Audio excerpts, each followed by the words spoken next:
عورده أما يؤشد ميي سبب كرتا حنونو مادئة ومثلا ودنا حنون مكيني كرتا اندلعان مكيني كرتا والي مكيني كرتا على الحنون مكيني كرتا يوحي اللمدة قفك بنا آدمي دقاليه سمسامين كرتا قفك بنا آدمي حسوستي سي حفظي سمسامين كرتا قفك بنا آدمي ترنتي سمسامين كرتا وحا صودا راد مكو يلان كرتا نعم هدي وحا صودا ورتقدر إلههم بهوسي مادا وانا سورتقل إني قفك دقالها كلا دقالنتو إني ترنت كلا دقالنتو إني عافماتك جسدك كلا دقالنتو فكيف محانا أدعي كرين صوت الرسول كان يقول عليه الصلاة والسلام حديث صحيح وألباني وصحيح يالي جامع صحيح سنكويا للرقم كن لبب قول يطبن أكثر من يموت من أمتي بعد قضاء الله وقدره بالعين ومدنا أركيسان حنونا فرها بدن إيه الصبابة وحاكدا بيا وعين وي وحاسور تقلقة روحا إن حنون ماديه أوهيو oo dhakhaatiirtu xanuunkiisii ay garteen laakiin ay u heliso ishaasina ay awood u yeelato in dawada dhakhtarku bixinaya aanay la falgelin xanuunkii oo dawadii oo sideediya inay kaadida soo raacdo inay saxarada soo raacdo inay dhididka raacdo oo qofkii iyo xanuunkiisii ay islaazimaan xanuunkii dhakhtarku wuu helay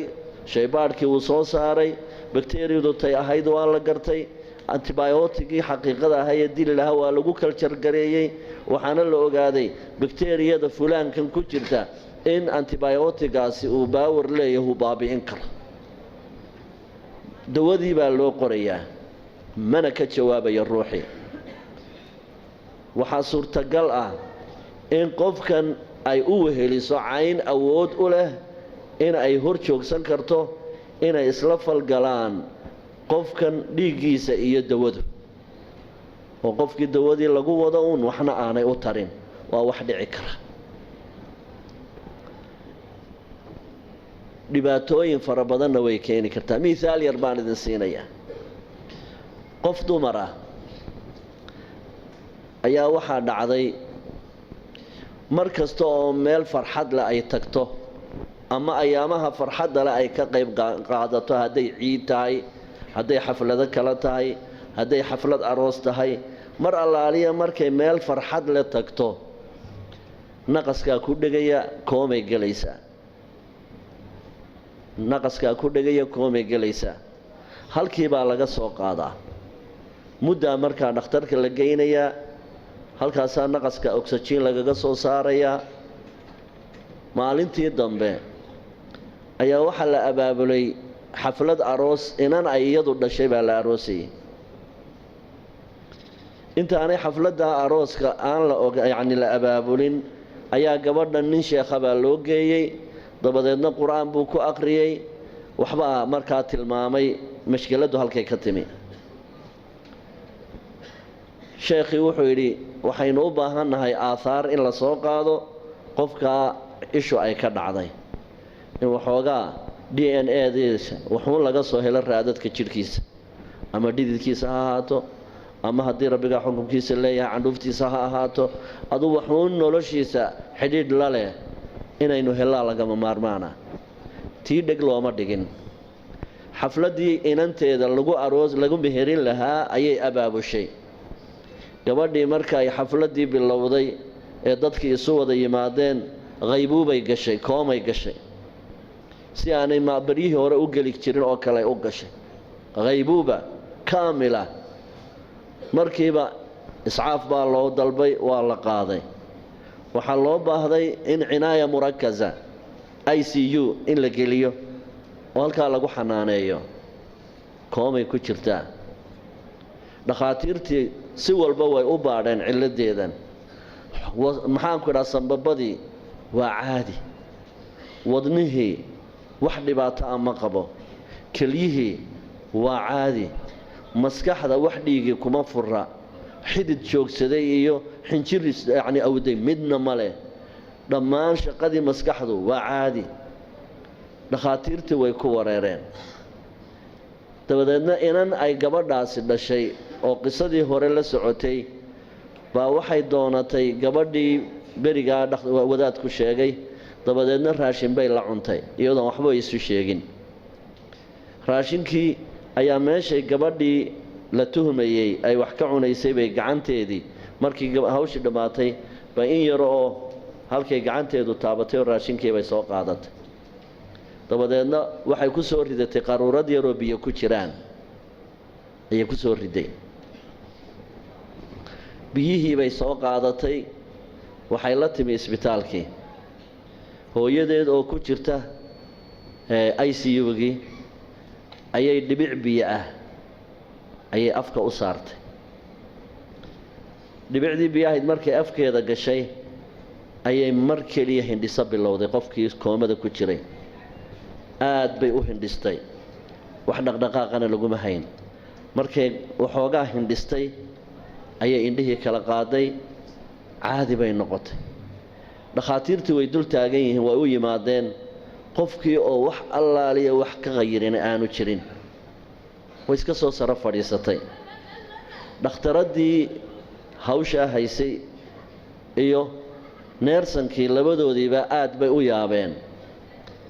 waxay ka saareen wixii ay afka iyo u gelgelinayeen iyo howlahoodii yani waxay kala baxeen irbadahoodii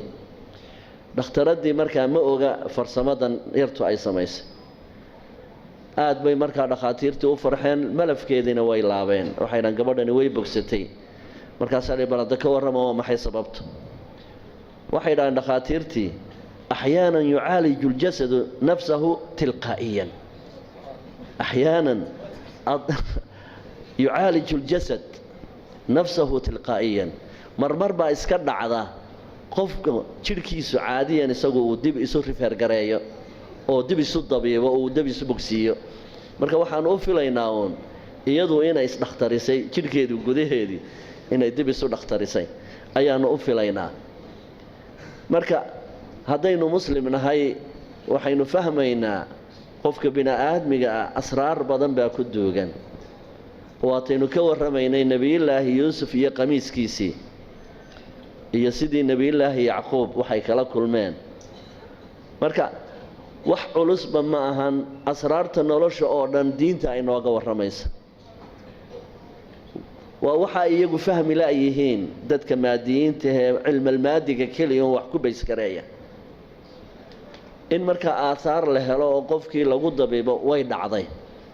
su-aal baa markaa la isweydiinayaa waxa weeye qofkan aynu aahaartiisii soo qaadanay maalan shay buu xidhnaa waynu soo maydhannay shaygii dhididkiisii waan soo qaadannay qofkii baan rabnaa ishu ay kaga dhacday inaan ku daweyno qaabkii ay ugu fiicnaayee lagu soo qaadanayay aahaartana waynagii soo marray xadiidkii rasuulkuna uu lahaa haddii laydinka dalbado inaa u maydhataan u maydho waa waajibe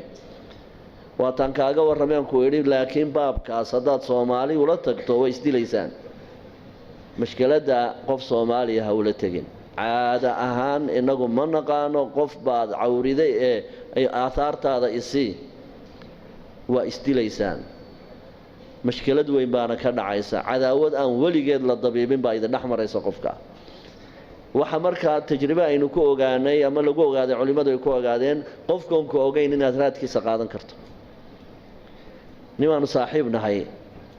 ayaanu xaramkaanu wada joognay xaaskiisa ayaa ilbaa ku dhacday ciddii ku dhacday raadkiisii waa la helay waxaanu ninkii isugu nimi xaramka waa nin iska wadaado isna dee maxaanku idhaa iyo ashadaasumaa ka dhacday ninkii gabadhiisu xanuunsanaysay ee ishu ku dhacday ayaa waxay isugu yimaadeen meel guriya bay isugu yimaadeen ninkii kale ishu ka dhacday waxba muu ogeysiinin sharabaaduu lahaabuu soo qaatay dabeedna wuu dhaqay biyihiisiibuu iska soo qaatay sharabaadkiina waa u qallajiyey halkiisii buu ugu celiyey dabadeedna gabadhuna marka waxay la joogtaa gabadhan ishu ku dhacday waqtiga xaramkay joogtaa Makka dabeedna sidii la yeeli jiray biyihiiba markiiba ku shubay iyadoon istareemaynin ilaahay caafimaad kaamila taanu waanu soo joogay asarta waanu soo taagnaa ninka sameeyayna saaxiibaan ahay marka haddaba aasaarta qofka laga soo qaaday ee la isticmaali rabo biyo kale ma lagu kordhin karaa biyo kale ma lagu ziyaadin karaa mise biyahaas oo aan wax kale lagu darin baa iskii loo isticmaalayaa culimada islaamku waxay yidhaahdeen wax dhibaato ama leh aasaartii ruuxa laga soo qaaday haddii biyo lagu kordhiyo waxayna anfacayaan wuxuun raadkiisa qofkaas waxaana daliil ka dhiganayaan xadiid saxiixa oo silsilatu alxadiid saxiixa oo albani ku yaala ayay soo daliishadeen waxay yidhaahdeen dalqa binu cali saxaabi la yidhaahdo ayaa wuxuu la socday wafdi nebiga u yimi calayhi salaatu wasalaam wafdigaasi muslimiin bay ahaayeen dabadeedna waxay uga warrameen nebi allow dalkii aanu ka nimi waxaa ka dhisan biica meel kaniisadahoo ciise lagu caabudi jiray dadkii magaalada nala joogo dhanna way muslimeen meel yacni muhiimana way ku taallaa kaniisadaasi kaniisaddaa masaajid ma ka dhigi karaa waa xadiis saxiixa wey kaniisaddaa masaajid ma ka dhigi karaa markaasuu yidhi haa ka dhiga oo weliba biyo adkaaraysan ku rusheeya markaad yacni meesha aad bedelaysaan markaasaa waxay yidhaha nebi allow weysadaada nasi aan ka barakaysano dabadeedna aanu meesha intaanu biyo yacni meesha aan ku rushayne nebigu calayhi salaatu wasalaam biyo weysuu soo qaaday uu u sameeyey qaata buu yidhi deedna waxay yidhaha nebi allow waxaanu sii maraynaa dhul aad u kulul waxaana suurtagala biyahaana qaadanay inay naga uumi baxaan in badan oo wax badan ba aanaan meeshii gaadhsiinin ee qadarka noo soo hadhee meesha nala gaadha biyo kale ma ku kordhin karaa markaa nebigu calayhi salaatu wasalaam wuxuu ugu jawaabay mudduuhu min almaa fa innahu laa yaziiduhu ilaa tiiba nasaa'i baa xadiidka warinaya biyo kale ku kordhiya biyahaasi nadaafad iyo wanaagun bay usii kordhinayaan marka waa la kordhin karaa aasaarta qofka laga soo qaaday